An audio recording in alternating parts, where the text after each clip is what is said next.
Stocks sank and oil jumped above $100 on Thursday after US President Donald Trump vowed to keep hitting Iran. We're in great shape for the future. Trump said in a Wednesday primetime address the US would hit Iran extremely hard within weeks. He argued key military aims were close to being met and the conflict was nearing its end. But he didn't give a timeline for an exit, which kept investors unsure about the scope and duration of the campaign.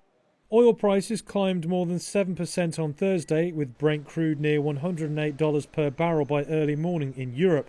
It was driven by investor concerns Trump didn't spell out when or how the Strait of Hormuz would reopen. The strait is a critical shipping route which was recently shut, and oil supply disruptions have already hit Asia hard. Asian stocks were down after the speech, with almost all regional bourses in the red. Japan's Nikkei lowered by 2.4%, while South Korea's Kospi slid even more at 4.7%.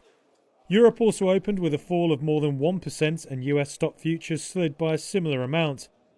A potential end to the month-long US-Israeli war with Iran had lifted global stocks and knocked the dollar off its recent highs in the past two sessions.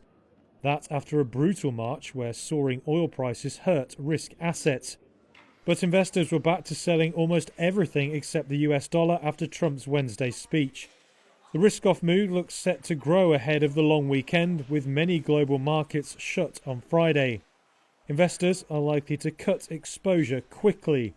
They may be wary that any prolonged disruption to shipping through the Strait of Hormuz would lead to a sharp blow to global growth. Trump said the US doesn't need the key oil gateway and it will open naturally once the conflict is over.